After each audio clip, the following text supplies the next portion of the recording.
आत्मवंदन सर्वांना. आज आपला शेवटचा दिवस आहे या कोर्सचा. तर मी विचारलं होतं प्रत्येकाला की तुमचं मत काय आहे आध्यात्मिक विकास झाला त्याच्याबद्दल. तर आपण बघितलं 90 पेक्षा पण जास्ती टक्के उत्तर आपल्या भौतिक किंवा शारीरिक लेवलची होती. तर मग आपण जास्त अडकलोय कशात? शरीरात. बरोबर आहे, माध्यम आपण शरीर वापरतोय त्यामुळे साहजिक आहे, जर शरीर आपलं ठीक असेल, व्यवस्थित असेल, तर आपण ध्यान करू शकणार आहे किंवा आध्यात्मिक प्रगती करू शकणार आहे, कारण माध्यमच आपलं ते आहे. तर मला वाटते स्क्रीन दिसत असेल तुम्हाला. तर इथं बघा लिहिलंय काय, how your body builds itself in less than 365 days. 365 days म्हणजे 1 वर्ष. एका वर्षाच्या आत आपली पूर्ण बॉडी, आपलं पूर्ण शरीर पुनर्निर्मित होत असतं. मग आता ते कसं काय होतंय, हे का घेते आज मी ऍक्च्युली. आज काय घ्यायचं असं काही ठरवलं नव्हतं. क्वेश्चन आन्सर किंवा काही कळालं नाही कळालं असं प्लॅन होता जेव्हा सुरुवात केली कोर्सला तेव्हा. पण कालपर्यंतच्या ह्याच्यावरनं वाटलं म्हणून मग आज मी हे ऍड केल्या स्लाइड्स की बॉडी लेवलला काय काय म्हणजे हे मॅनिफेस्टेशन किंवा आत्ताचे पण मॅडमने सांगितलं की 3 बोटाची टेक्निक वापरली म्हणून सकाळी ध्यान आपण करू शकलो पूर्णपणे. नाहीतर लॅपटॉप बंद पडला असता तर अर्धच झालं असतं. मग अर्ध झालं असतं तर आपल्या डोक्यातले विचार माहिती आहेत आपल्याला कसे म्हणजे सांगतात किंवा करतात की ह्याच्या पुढे काय असेल, मग अर्धच झालं जे काय असेल ते. तर हे कसं काय होतंय किंवा आपण शारीरिक लेवलला माध्यम म्हणून जरी घेत असू तरी आपण पूर्णपणे डिपेंड ह्या शरीरावरच आहे. आध्यात्मिक प्रगती करायची असू दे, आत्म्याची प्रगती करायची असू दे किंवा समाजसेवा करायची असू दे, जे काही, किंवा स्वतःची प्रगती करायची असू दे, सगळं काही आपलं डिपेंड शरीरावर आहे. शरीर व्यवस्थित असेल, देह व्यवस्थित साथ देत असेल तर आपण करू शकतो. मग आपल्याला अल्टिमेटली हे तर माहित झालं की देह कधी साथ देणार आहे, जेव्हा आपली ऊर्जा जास्ती असणार आहे तेव्हा देहाचे जे काही आजार, रोग जे काही आहेत, दुखणं खुपणं जे काही आहे ते कमी कमी होत जाणार आहे जेव्हा ऊर्जा वाढणार आहे. पण ते ऊर्जा वाढवण्यासाठी तर शरीर व्यवस्थित असायला पाहिजे. मग ते व्यवस्थित कसं असू शकतं? तर पूर्ण जे काही आहे मेंटल लेवल किंवा मेंटल लेअर जो आहे आपला, तो खूप महत्वाचा आहे त्याच्यात. तर आता ही स्लाइड जी पहिली आहे, फॅक्ट आहे की आपलं शरीर जे आहे ते नवनिर्मित होत असतं 1 वर्षाच्या आत, पूर्ण शरीर. मग ह्या शरीरात तुम्ही बघू शकता 98% जे काही ऑर्गॅन्स आहेत, पार्ट्स आहेत, ते रिबिल्ड किंवा रिजनरेट होत असतात. मग every cell in your body eventually dies and is replaced by new cell. म्हणजे प्रत्येक सेकंदाला आपल्या शरीरात सेल मरत असतात, नवीन निर्माण होत असतात. So every day is a new opportunity to build a new body. म्हणजे जसं प्रत्येक क्षणी आपण नवीन असतो किंवा आपण नवीन काहीतरी शिकत असतो, तसं हे शरीर पण आपल्याला प्रत्येक दिवशी नवीन शरीर बनवण्याची अपॉर्च्युनिटी देत असतं. बघा, परत आपल्याकडं चॉईस आणि फ्री विल आहे. कशा अपॉर्च्युनिटी देत असतं? तर मेंटल लेअरला म्हटलं, खूप महत्वाचा मेंटल लेअर आहे की आपलं शरीर पण आपणच निर्माण करत असतो, आपल्या सेल्स पण आपणच निर्माण करत असतो. जर आपल्याला अनुभव येतोय आपल्या आयुष्यात रोजच्या भौतिक की मागच्या वर्षीपर्यंत माझं सगळं व्यवस्थित होतं, त्या आयुष्य बदलाच्या शास्त्रामधले मी सगळे कोर्स, सगळ्या टेक्निक वापरल्या, बरेचसे कोर्स केले, ते सगळे इम्प्लिमेंट केले, तोपर्यंत माझं सगळं व्यवस्थित जसं पाहिजे होतं सगळं मिळालं. पण त्याच्यानंतर ना पुन्हा माझे शारीरिक आजार असतील, फायनान्शियल प्रॉब्लेम असतील, रिलेशनशिप मधले प्रॉब्लेम असतील, ते यायला लागले. मग हे आले कुठनं, कसे आले? आपणच निर्माण केले ते. कसं काय? कारण एव्हरी डे आपल्या शरीराला पण नवीन निर्मिती करण्याची अपॉर्च्युनिटी आपल्याला दिली. मग हे निर्माण कसं होणार? मी म्हटलं मेंटल लेअर त्यासाठी महत्वाचं आहे. तर आपण काय विचार करतो, तर आता इथं मी इन डिटेल स्लाइड मध्ये टाकले की डीएनए जो आहे तो रिन्यू कधी होतं? प्रत्येक 2 महिन्यात. मी सांगितलं काल की ती डीएनएचा सेशन झाला तेव्हा 10,000 ट्रिलियन सेल्स आपल्या शरीरात असतात आणि 30,000 ऍक्टिव्ह जीन्स असतात. तर त्या सेलमध्ये जो काही डीएनएचा सिक्वेन्स असतो, त्या जीनमध्ये जो काही डीएनएचा सिक्वेन्स असतो, किंवा 125 मिलियन मीटर लांबीचा जो काही डीएनए आपल्या शरीरात असतो, तो दर 2 महिन्यांनी नवीन बनत असतो. जसं आपल्याला स्किन माहिती आहे, टॅन होते ना, टॅन म्हणजे उन्हात गेल्यावर काळी पडते. मग ठराविक दिवसानंतर पुन्हा आहे तसा नॉर्मल रंग होतो. त्याचा का होतो? कारण वरचा लेअर जो काही आहे उन्हामुळे किंवा टॅन झाल्यामुळे, तर त्या वरच्या सेल्स मरतात आणि नवीन रिजनरेट होतात. मग नवीन आहे तसा आपला नॉर्मल कलर होतो. मग हे तसंच आपला डीएनए जो म्हटलं 125 मिलियन मीटर लांबीचा आपल्या शरीरातला डीएनए प्रत्येक 2 महिन्याला नवीन बनत असतो. मग तो बनतो कसा ते सगळं डिटेल आज बघणार आहे आपण. आपली जी त्वचा आहे ती नवीन कधी बनते? 1 महिन्यात नवीन बनत असते. Your skin rebuilds itself in one month. Itself स्वतःहून बनते. म्हणजे मगाशी सांगितलं असं मेंटल लेअरवर काहीतरी काम आहे, ते पुढं आपण बघू आहे डिटेलमध्ये. आपलं लिव्हर 6 वीक म्हणजे 2 महिन्यात नवीन बनतं. स्टमक लाइनिंग, जसं मला वाटतं मी डीएनएच्या सेशनमध्ये घेतलं की नाही आठवत नाही मला, पण तिथे सांगितलं की आपले 3 मेंदू आहेत ऍक्च्युली. हे डोक्यातले पार्ट नाही म्हणत आहे, डोक्याचा एक मेंदू झाला, हार्ट एक मेंदू आहे, आणि स्टमक लाइनिंग म्हणून गट म्हणतो ना, गट फिलिंग म्हणतो आपण, किंवा चॅलेंज असेल तर असेल गट तर करून दाखव वगैरे म्हणतो ना आपण, चॅलेंज करतो. तर त्या स्टमक लाइनिंग पण एक ब्रेन म्हटलं जातं त्याला, तो एक आपला ब्रेनच आहे. तर असे 3 ब्रेन आहेत ऍक्च्युली आपल्या शरीरामध्ये. तर ते सुद्धा नवीन बनतात. मग ही स्टमक लाइनिंग पण खूप महत्वाची आहे. गट फिलिंग म्हणतो आपण त्याला. इन्स्टिंक्ट कुठनं येतात? गट्स मधनं येतात. तर ते स्टमक लाइनिंग जे आहे ते पण रिबिल्ड होतं प्रत्येक 5 दिवसांनी. बघा किती अद्भुत आपलं शरीर आहे. फक्त त्यासाठी आपले विचार आणि भावना पुन्हा आपलं त्याच्यावरच येत आहे सगळं. आपला मेंदू जो आहे तो 1 वर्षाच्या आत नवीन बनतो. मग जर आपण म्हणत असू की माझं आता विस्मरणच होतंय, माझ्या लक्षातच राहत नाही, मला आधी हे येत होतं आता येत नाही, ऍब्सोल्युटली चुकीचं आहे. तुम्ही तुमचा बिलीफ पॅटर्न तसा बनवलाय, तुम्ही तुमची धारणा बनवली आहे तशी. खरं बघितलं तर बॉडी लेवलला, पार्ट लेवलला हे सगळं रिजनरेट, रिन्यू होते, नवीन नवीन होत जाते. नवीन होते म्हणजे काय? लहान बाळ जन्माला येते तेव्हा त्याच्यात सगळ्या 100 नाही 1000% कपॅसिटी असतात. एक्झॅक्टली जेव्हा रिन्यू होतं तेव्हा त्याच्यात पुन्हा तेवढी कपॅसिटी येत असते. पण आपण जे धारणा बनवतो त्यामुळे मग माझ्या लक्षात राहत नाही, मला आधी येत होतं पण आता येत नाही, आधी माझं फास्ट होत होतं आता हळूच होतंय, वय झालंय, हे आहे ते आहे, कारण किंवा धारणा आपण बनवतो ते. त्याच्यानंतर blood, your blood renew itself in 4 month म्हणून म्हटलं जातं ना की ब्लड डोनेशन केल्यानंतर ना अजून चांगलं रक्त निर्माण होतं. म्हणजे 4 महिन्यात नवीन पूर्ण रक्त, त्या white blood cell, red blood cells बनतात. आपले हाड, बोन, स्केल्टन, जी काय हाडांची पूर्ण सिस्टीम आहे आपल्या शरीरातली, ती 3 महिन्यात पूर्ण न्यू स्केल्टन तयार होत, नवीन बनतात सगळे. मग हे बनतात कसे? तर त्याच्या आधी आपण जाणून घेऊया की हे एक नवीन स्टोरी म्हणू शकता की you are highly sophisticated technologically advanced system of soft technology with ability to regulate, regenerate, adapt to extremes and heal every organ, gland and tissue in your body. ही एक नवीन गोष्ट म्हणू शकता. आपलं जे शरीर आहे किंवा आपण जे आहे ते हायली सोफिस्टिकेटेड किंवा टेक्नॉलॉजिकली ऍडव्हान्स आहे खूप.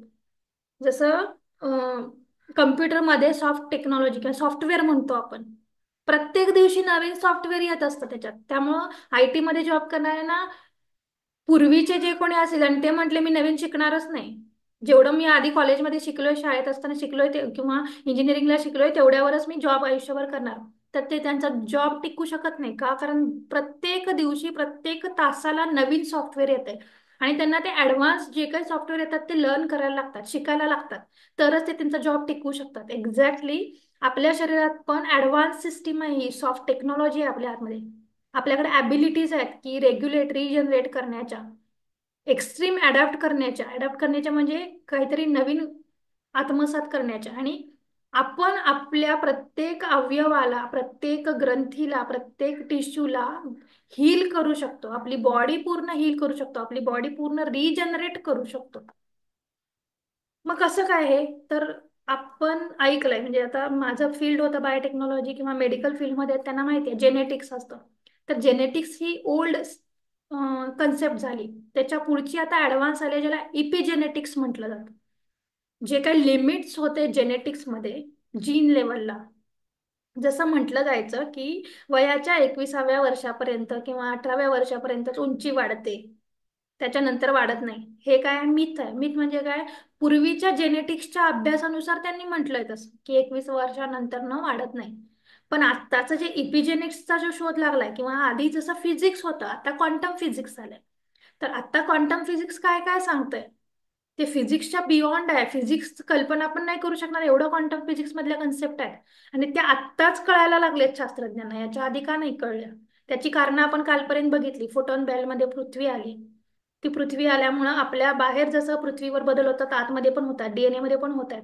प्रत्येकाच्या बौद्धिक क्षमतेमध्ये पण बदल होत आहे. म्हणून हे जे काही शोध लागलेत किंवा या ज्या काही कन्सेप्ट नवीन नवीन कळायला लागलेत त्यामुळे कळायला लागले.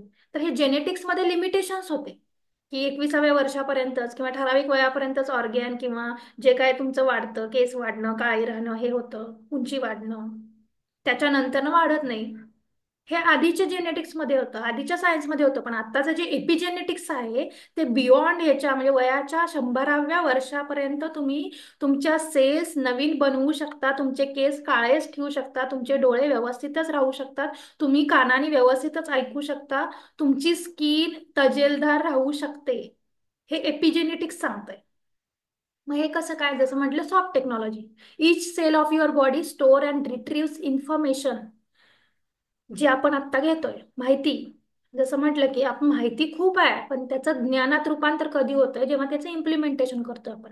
तर आपल्या शरीरात जी काही प्रत्येक सेल आहे, सेलचं आपण बघितलं मग डीएनएच्या सेशनमध्ये त्या दिवशी, की प्रत्येक सेलमध्ये त्याची त्याचे जे काही पार्ट्स आहेत, सब पार्ट्स आहेत. त्याच्यात मी सांगितलं एक मायटोकॉन्ड्रिया असतो ज्याच्यात ऊर्जा स्टोअर केली जाते. जे काय आपण खातो त्याचं सिंथेसिस होतं, एटीपी सिंथेसिस म्हणतात त्याला, आणि त्यातनं ऊर्जा निर्माण होते. डायरेक्ट खाल्लेल्या गोष्टीची ऊर्जा बनवू शकत नाही. मग तसं असतं तर समजा आपण सफरचंद खातोय तर हातात सफरचंद ठेवून त्याची ऊर्जा वापरू शकलो असतो ना आपण. ते सफरचंद खाल्ल्यानंतर इम्युनिटी वाढते. ते इम्युनिटी वाढण्यासाठी काहीतरी मधली प्रोसेस आहे ना, ज्याला एटीपी सिंथेसिस म्हणतात. जे काही खातो आपण त्याचं सिंथेसिस होतं. सिंथेसिस झाल्यानंतर त्याचं कन्व्हर्जन ऊर्जेत होतं आणि ती ऊर्जा मायटोकॉन्ड्रियामध्ये साठवली जाते आणि त्या ऊर्जेचा उपयोग करून जसं आपल्याला आवश्यक आहे त्याप्रमाणे आपल्या शरीराला ती ऊर्जा पुरवली जाते. आपल्या अवयवांना, आपल्या मेंदूला, जे काही सिस्टीम आपली कंटिन्युअस चालू आहे त्याला जी काही ऊर्जा लागते ती त्यातून पुरवली जाते. मग आपल्या सेलमध्ये अशी कपॅसिटी आहे की प्रत्येक इन्फॉर्मेशन साठवली पण जाऊ शकते, त्यातनं डिलीट पण करता येते किंवा त्यातनं काढून पण घेता येते, स्टोअर पण करता येते.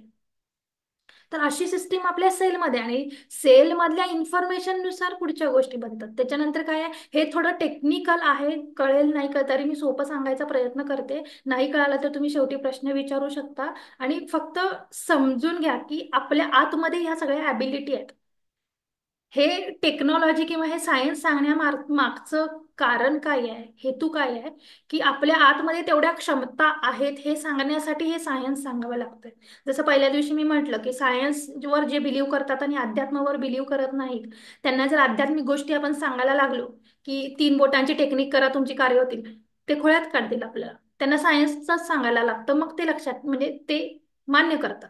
तशा पद्धतीने सायन्स किंवा ही इन्फॉर्मेशन, ही माहिती देण्यामागचं कारण आणि हेतू हाच आहे की जे काय आहे ते आपल्या आतमध्ये आहे, जे काय आहे ते आपण क्रिएट करतोय. Ultimately we are creator. I am a creator. मी माझं आयुष्य बनवते. मी माझ्या आयुष्यात मला जे पाहिजे, जे नको, जी परिस्थिती यायला पाहिजे सगळं मीच बनवलंय, मीच ठरवलंय, मीच केलंय.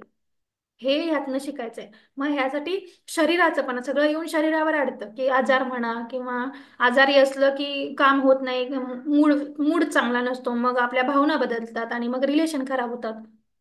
मग अध्यात्म ध्यानाला पण बसू शकत नाही, मांडी घालू शकत नाही, इतका वेळ बसू शकत नाही म्हणून माझं ध्यान होत नाही. जी काही कारणं आपण देतो ती कारणं देण्याआधी हे माहिती असलं ना तर तुम्ही कारणं पण नाही देऊ शकणार आहे स्वतःला. तर सगळं आपल्या हातात आहे हे सांगण्यासाठी सायन्स थोडीशी टेक्निकल टर्म्स सांगते. तर we are soft technology. Each cell of your body store and record in nucleus of chemical transition that makes the cell. जसं सांगितलं, शरीरात आत्मा असतो, बरोबर? आत्मा असेल तर शरीराला अर्थ आहे. तसंच प्रत्येक आपल्या पेशीमध्ये, सेलमध्ये न्यूक्लियस आहे, त्याचा केंद्रबिंदू आहे. तो केंद्रबिंदू असला तरच त्या सेलला अर्थ आहे, नाहीतर ती सेल मेल्यासारखीच आहे किंवा त्याचा काही यूज नाहीये. जर त्याच्या आतमध्ये न्यूक्लियस नसेल तर, केंद्रबिंदू नसेल तर. का तर त्या केंद्रबिंदूच्या आतमध्ये क्रोमोझोम आहे आणि त्या क्रोमोझोमच्या आतमध्ये डीएनए, आणि त्या डीएनएच्या आतमध्ये आपण जी काही इन्फॉर्मेशन आहे ती रेकॉर्ड करू शकतो, काढू शकतो, नवीन म्हणजे त्याला अपडेट करू शकतो. तर न्यूक्लियसच्या केमिकल ट्रान्झिशनमुळे जे काय आहे ते सेल बनते म्हणतात. ते सेल बनते म्हणजे त्या सेलला अर्थ त्या न्यूक्लियसमुळे येतो. नाहीतर तसं म्हटलं तर जेव्हा न्यूक्लियस मरतो, डेड सेल्स म्हणजे काय, मेलेल्या पेशी म्हणजे काय, जसं मगाशी सांगितलं स्किन नवीन बनते 1 महिन्यात, तर वरची जी स्किन आहे त्याच्या सेल्स आहेत त्या मरतात. कलेक्टिव्हली बघायचं. एक सेल म्हणजे एक सर्कल दाखवलं इथं, तशा ट्रिलियन्स मिलियन्स सेल्स मिळून आपली त्वचा किंवा ऑर्गॅन बनतात. तर कलेक्टिव्ह पुन्हा त्याच्यात मग कलेक्टिव्हली जेव्हा ते डेड होतात सेल्स, तेव्हा वरचा लेअर निघून जातो डेड स्किनचा, आणि मग नवीन जी काही स्किन आहे आतली ती दिसायला लागते. तर त्या प्रत्येक सेलमध्ये न्यूक्लियस तो इतका इम्पॉर्टंट आहे. जर सेल्स न्यूक्लियसच नसेल आणि नुसत्या सेल्स असतील तर त्या मेल्यात जमा आहेत किंवा असून नसल्यासारख्या. जसं शरीरात आत्मा नसल्यावर डेड बॉडी आहे जी काहीच कामाची नसते, बरोबर, टाकाऊ म्हणतो आपण त्याला, तशा टाईपचं. तर we are soft technology. Each cell of your body releases and absorb light and information. मग आता आपण हे ऊर्जा घेतो, ध्यानातनं आपल्याला ऊर्जा मिळते, दुसऱ्यांना स्प्रेड करतो, इन्फॉर्मेशन घेतो, ती दुसऱ्यांना देतो, किंवा इन्फॉर्मेशनचं ज्ञानात रूपांतर करतो, म्हणजे इम्प्लिमेंट करून ज्ञानात रूपांतर करतो. ज्ञानात रूपांतर केल्यानंतर त्याचं आत्मज्ञान काय होतं ते बघतो. तर हे कसं होतं, तर ऍक्च्युली न्यूरॉन्स जे आहेत आपले मेंदूतले, जे काही आपलं वायरिंग आहे, इथं तुम्ही चित्र बघू शकता, मेंदूमध्ये अशा सेल्स असतात. त्या सेल्सला असं कडेनं वायरिंग सारखं असतं, आणि तिथे तुम्ही बघताय वायरिंगच्या मध्ये असं थोडंसं लाईट सारखं आहे. ऍक्च्युअल मध्ये हे वायरिंग किंवा हे जे लाइटिंगचं कनेक्शन आहे ना, शरीरातनं चालू असतं. आपल्याला बघा, कधी कधी आपल्याला ध्यान करताना एकदम झटका लागतो, ऊर्जा जास्त होते तेव्हा, बरोबर. तर हे कशामुळे होतं, तर हे न्यूरॉन जे काय आपलं पूर्ण न्यूरॉनचं जाळं अख्ख्या शरीरभर पसरलंय. नखापर्यंत, डोक्याच्या केसापासून पायाच्या नखापर्यंत हे न्यूरॉन्स आहेत. म्हणून तर आपल्याला संवेदना होतात ना, ठेच लागली, टाचणी टोचली, का कळतं, कारण हे न्यूरॉन्स पसरलेत. मग हे कधी होतं, जेव्हा टाचणी टोचली जाते स्किनला, त्वचेला, पायाला, बोटाला, तेव्हा काय होतं, हे न्यूरॉन्स आहेत ना, त्याच्यातली ही जी काही इलेक्ट्रिक एनर्जी आहे ना, फ्लॅश होते मेंदूला.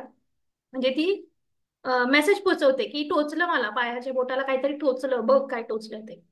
तर असं हे जाळं न्यूरॉन्स. तसंच शरीरात जे काही आपले हे न्यूरॉन सिस्टीम आहे, त्याच्या थ्रू आपण फोटॉन्स थ्रू लाईट आहे ती ऍब्झॉर्ब करतो, रिलीज करतो, दुसऱ्यांना स्प्रेड करतो.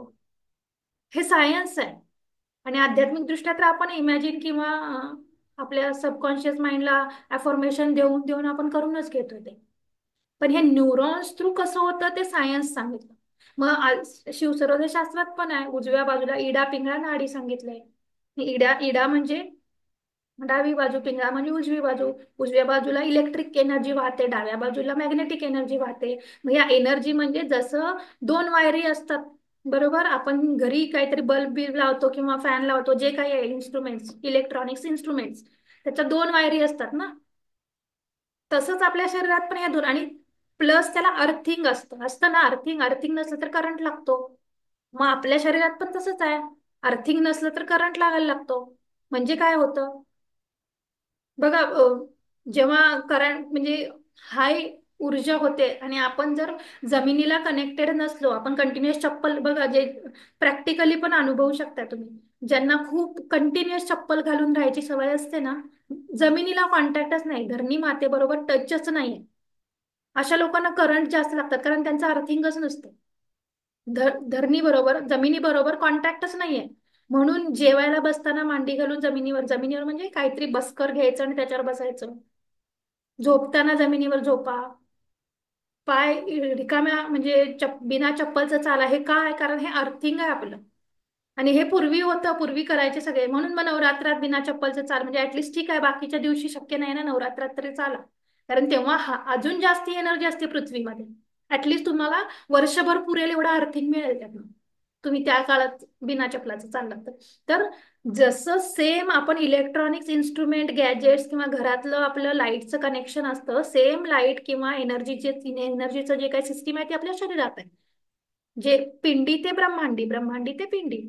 फक्त ते सायन्सच्या दृष्टीनं कसं ते मी तुम्हाला सांगितलं. मग ही ऊर्जा आपण घेतो, ती ऊर्जा कशी सगळीकडे पसरते, किंवा आपण म्हणतो की ठीक आहे ब्रह्मरंध्रातनं येते ऊर्जा, मग कशी काय मूलाधारापर्यंत पोहोचेल, किंवा आपण ऊर्जा श्वासामार्फत घेतोय पण पोटातला एखादा काहीतरी स्नायू किंवा किडनी खराब झाली तर ती कशी काय दुरुस्त होईल. कारण याला ही न्यूरॉन्स जे आहे ती ही एनर्जी ऊर्जा पोहोचवते. असं लाईट जशी आपल्याला वायर मधनं मिळते, बटन असतं एका डाव्या बाजूच्या भिंतीवर, बल्ब असतो उजव्या बाजूच्या भिंतीवर, मग तिथून इकडनं बटन प्रेस केला की तिकडं लाईट लागते ना.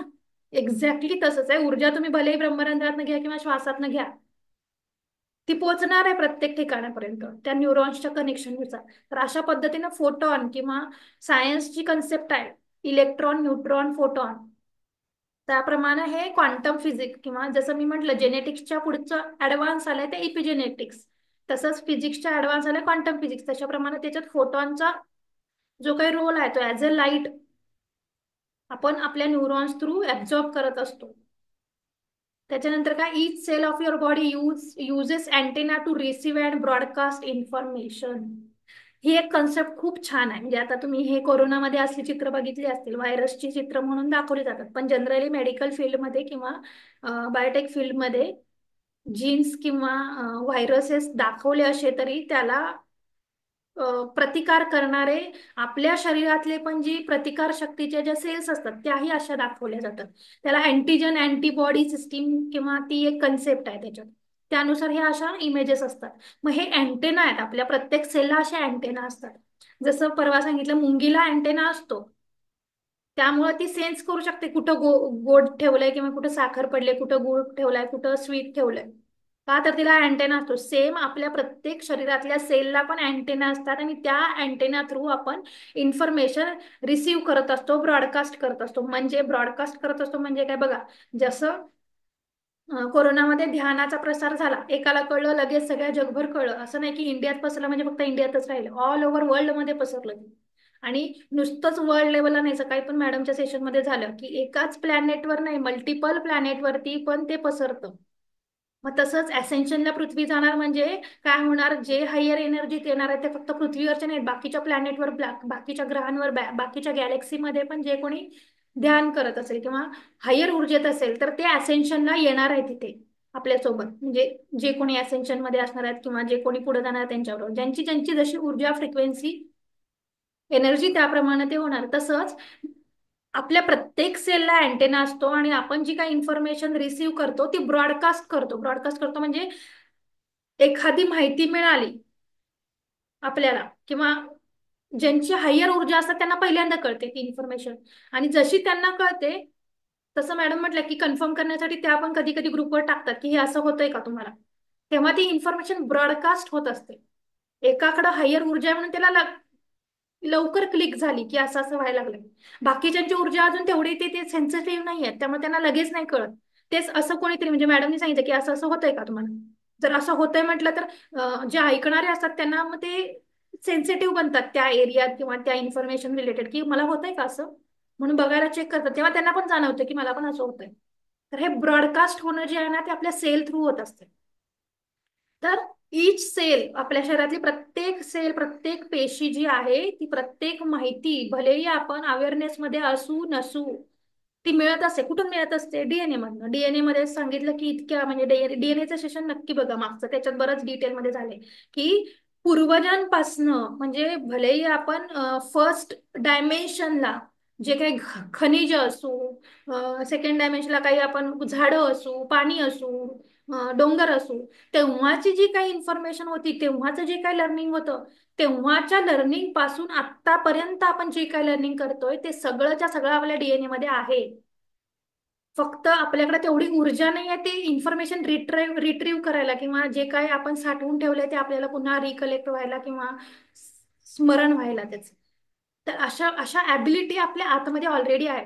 So each cell of your body uses DNA और genes to receive and broadcast information. जसं आता एक्झॅक्टली हे स्लाइड याच्या आधी मी तुम्हाला सांगितलं की त्या डीएनए मध्ये सगळी इन्फॉर्मेशन असते जी की आपल्या ती वापरून आपण इन्फॉर्मेशन रिसीव्ह करत असतो आणि ब्रॉडकास्ट करत असतो म्हणजे पसरवत असतो इन्फॉर्मेशन किंवा नॉलेज. तर मग आता इन्फॉर्मेशन किंवा एनर्जी बघा, जसं म्हटलं की वायरिंग मध्ये दोन वायरी असतात, त्यातनं इलेक्ट्रिक पॉवर जात असते. जसं मी म्हटलं आपल्या शरीरात पण उजवी बाजू डावी बाजू त्यातनं इलेक्ट्रिक आणि मॅग्नेटिक एनर्जी जाते.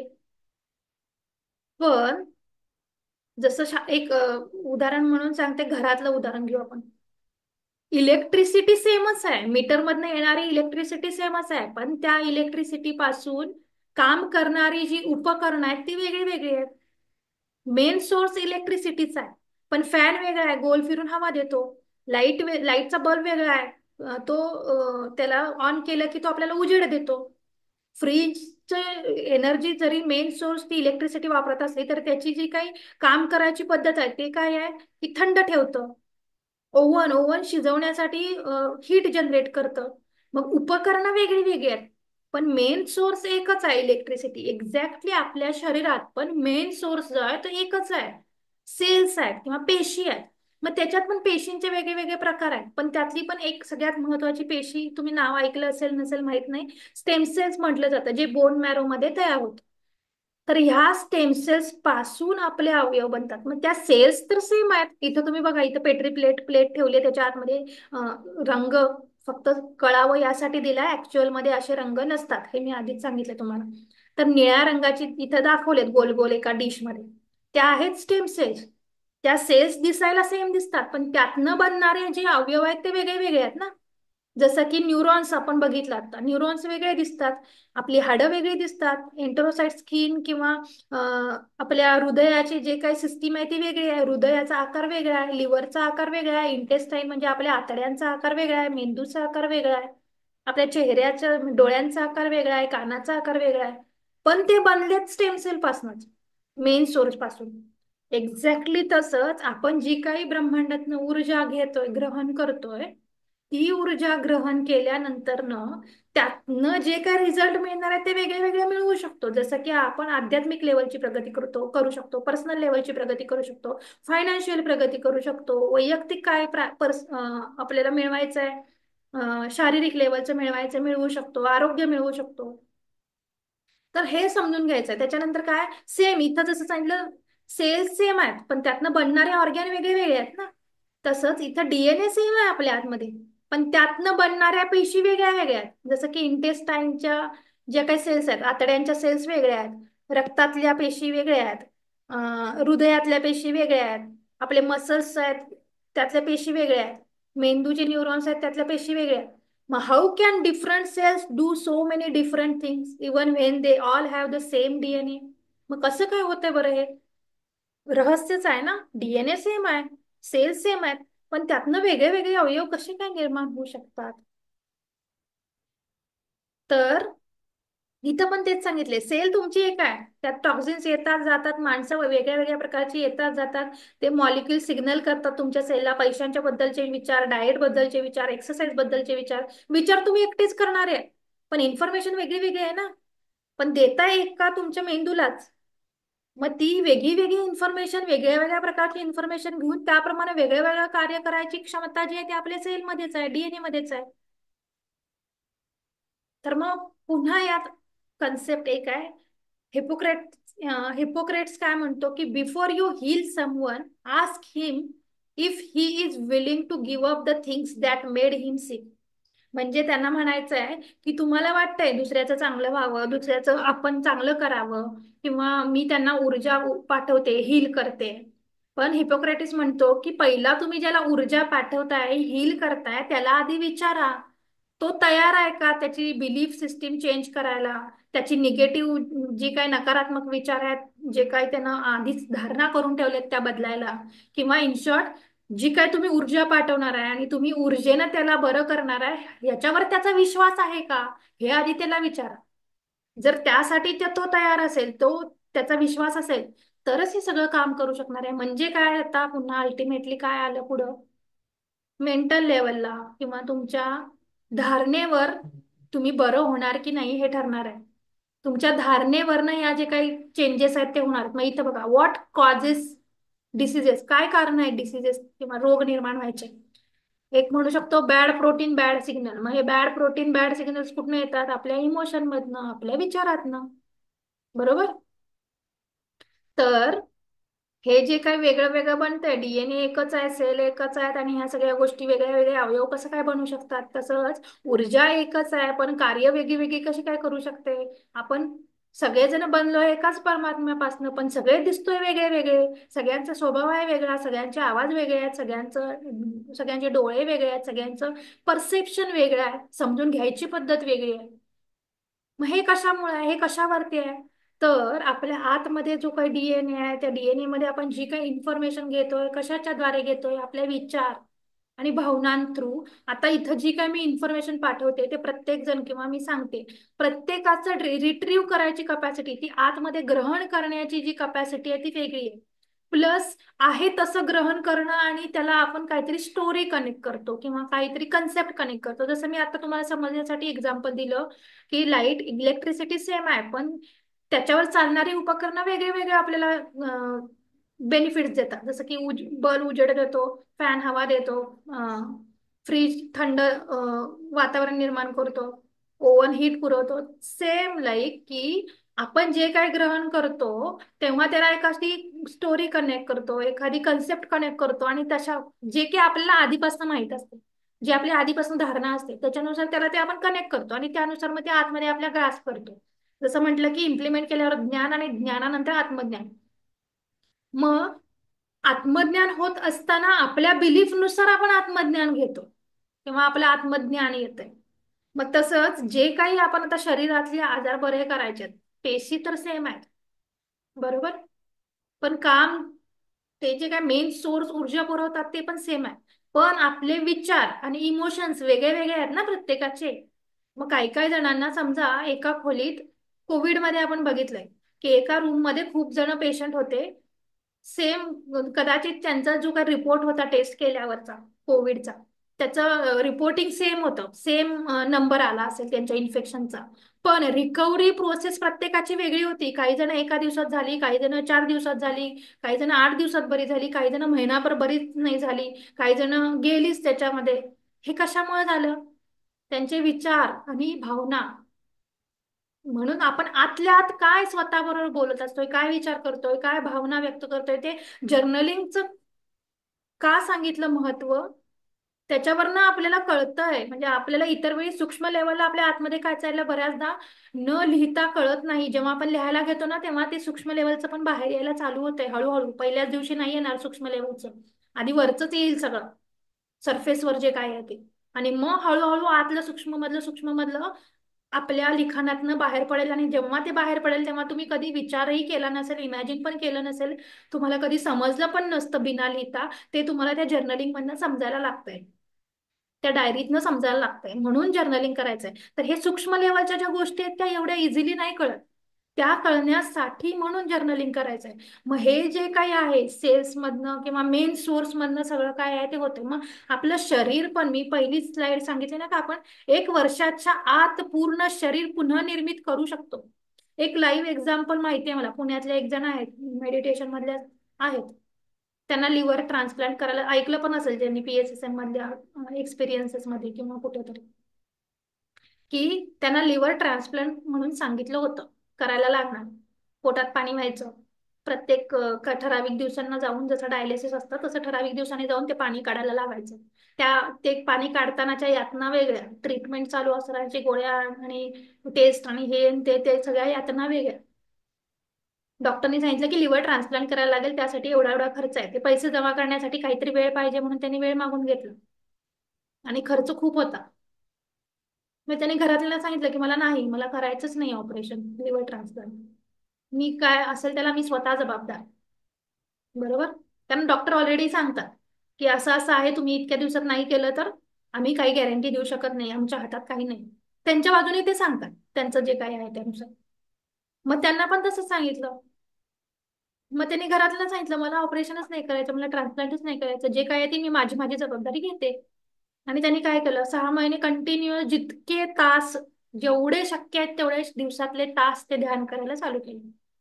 ध्यान केल्यानंतर 6 महिन्यानंतर ना चेक केलं पुन्हा.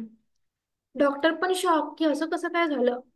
तसं ते रुटीनली जात होत्या चेकअपला, टेस्टिंगला, पण जे मेन टेस्टिंग असतं तेव्हा त्यांनी केल्यानंतर 6 महिन्यानंतर कळलं त्यांना की त्यांची लिव्हर पुन्हा निर्माण व्हायला लागले नवीन, किंवा जे काही त्याच्यात प्रॉब्लेम होता तो क्युअर होत चाललाय. 6 महिन्यानंतर दिसला. मग ते म्हटलं की ठीक आहे असं कंटिन्यू करा जे काय करताय तुम्ही ते. 1 वर्षानंतर परत चेक केलं. ते म्हटले काहीच करायची गरज नाही, आता तुम्हाला कुठल्याच ट्रीटमेंटची गरज नाही, तुम्हाला लिव्हर ट्रान्सप्लांट करायची पण गरज नाही.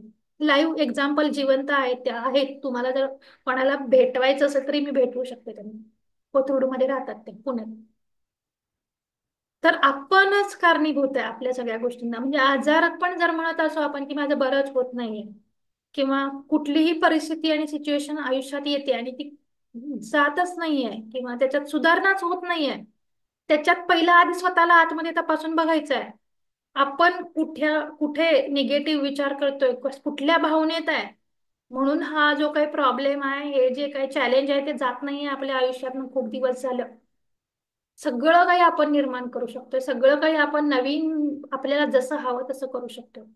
मग हे शरीराच्या लेवलला सांगण्याचं कारण हे आहे की आपले मॅक्झिमम प्रॉब्लेम आहेत भौतिक अवस्थेतले, किंवा आपलं जे माध्यम आहे शरीराच्याच लेवलला आहेत, म्हणून आपला आध्यात्मिक प्रगती कुठेतरी लिमिटेशन्स येतात त्याला, ते येऊ नयेत म्हणून ही इन्फॉर्मेशन जी दिली आहे. आणि ही सायंटिफिक इन्फॉर्मेशन आहे, असंच कुठलं काही मनाचं आलं आणि सांगितलं असं नाही आहे. हे झालंय आणि हे होतंय, ऍक्च्युअल मध्ये होतंय, प्रॅक्टिकली होतंय असं केलं तर. मग ह्याचं सगळं मूळ आपल्या पूर्ण भावना आणि विचार इथंच आहे.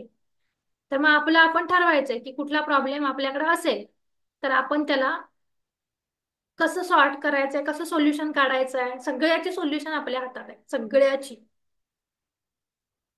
त्यामुळे कंप्लेंट करायच्या आधी, कोणाला ब्लेम करण्याच्या आधी, कुठल्या परिस्थितीला काही म्हणण्याआधी आपल्याकडे बघायचंय.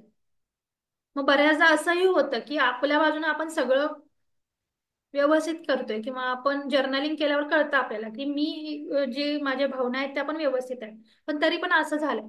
मग त्याच्यामध्ये काहीतरी लर्निंग आहे 100%. मग ते लर्निंग म्हणजे काय, ते आपल्याला शिकायचं आहे, त्यातनं शोधायचं की हे असं व्हायला लागलं, मग माझं काहीतरी लर्निंग.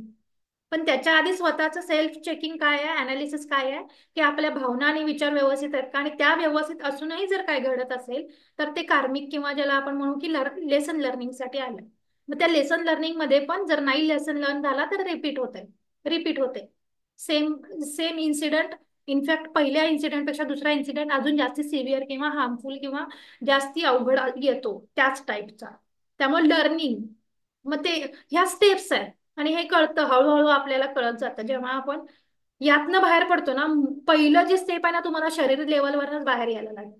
शरीर तंदुरुस्त म्हणजे भले तुम्ही वेळेत जेवा नाही जेवा, वेळेत झोपा नाही झोपा, रोज 5 तास झोपताय, आज 1च तास झोपलोय, रोज 3 वेळा जेवताय, आज एकदाच जेवलोय, आज जेवलेच नाही, आज पाणीच पिलं नाही, तरीही तुमचं शरीर जेव्हा तुम्हाला साथ देते ना, तेव्हा समजायचं की आपली ऊर्जा वाढलेली आहे.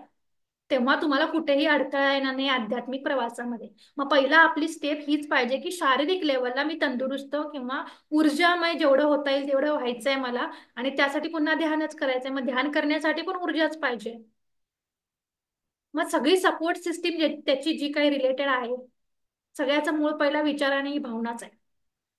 त्या भावना सुधारायला, विचार सुधारायला चालू केलं की सगळं बदलायला चालू होतं. मग साईड बाय साईड तुमचं डाएट आणि झोप आणि बाकी सगळ्या गोष्टी येतात. मग शरीर लेवलला तुम्ही जेव्हा पुढे जाल तेव्हा मेंटल आणि बौद्धिक आणि आत्मिक आणि हायर सेल्फ आणि ह्या सगळ्या गोष्टीला त्या स्टेप्स आहेत. म्हणून आपल्याला पहिला शरीर तंदुरुस्त ठेवायचंय. काहीही झालं, कितीही वातावरण बदलू दे, कितीही थंडी पडू दे, कितीही ऊन येऊ दे, कितीही सोलर फ्लेअर्स येऊ देत, कितीही पाऊस पडू दे, तरी आपल्या शरीरामध्ये त्याचा इम्पॅक्ट जो काय, की असं नाही व्हायला पाहिजे की महिनाभर झालं मी बेड रेस्टवर आहे. तसं असेल तर आपली ऊर्जा कमी पडते. आणि त्या अवस्थेत राहून सुद्धा ऊर्जा वाढवता येते. झोपून पण ध्यान करता येतं, कारण त्याच्या मागे पुन्हा इंटेन्शन, त्याच्या मागे पुन्हा भावना विचार हेच आहे. आणि ते करून आपण ऊर्जा वाढवू शकतो आणि त्यातनं बाहेर येऊ शकतो. तर एवढे सोपे सोपे स्टेप्स आणि एवढ्या सोप्या सोप्या कन्सेप्ट आहेत ज्यातनं आपल्याला लर्न करायचं आहे, आपल्याला ऊर्जा वाढवून पुढे जायचं आहे. तर अशा पद्धतीनं जेवढं सोपं करून सांगता येईल तेवढं सांगण्याचा प्रयत्न केलाय. याच्याशी रिलेटेड कोणाला काही प्रश्न, शंका, काही कळालं नाही असं काही असेल किंवा काही शेअर करायचं असेल या विषयाशी रिलेटेड, तर तुम्ही अनम्यूट करून करू शकता. हा, मला थोडं सांगायचंय. मॅडमनी जे सांगितलं ना, लिव्हर ट्रान्सप्लांटचं उदाहरण, त्याचे व्हिडिओ आहे आपल्या युट्यूब चॅनलवर. तर मी तो पाठवते, कारण जोशी सर म्हटले मॅडम त्यांचा व्हिडिओ घ्या, रेकॉर्ड करा, आणि मग तो केला आणि त्यांना पण दिला आणि आपल्याही चॅनलवर टाकलेला आहे. तर तुम्ही भेटलेला पण आहात तुमच्यापैकी काही जण.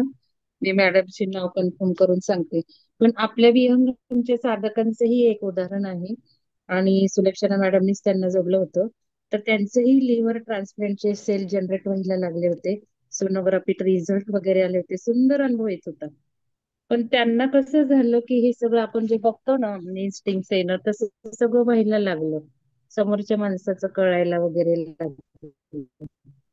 आणि खूप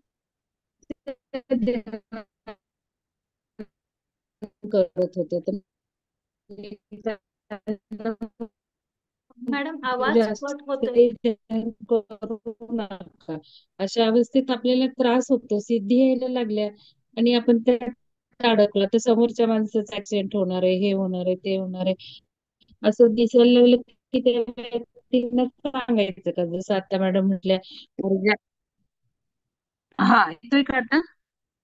आता येतोय का? येतोय येतोय बहुतेक येतोय आता माझं. आवाज का नाही? सगळ्यांना येतोय का? कोणीतरी चॅट बॉक्स मध्ये टाका. नाही येते येतोय आवाज? तुमचा आवाज मॅडम. येतोय येतोय मॅडम, तुमचा आवाज येतोय. येतोय मॅम. मॅडम, हा ठीक आहे.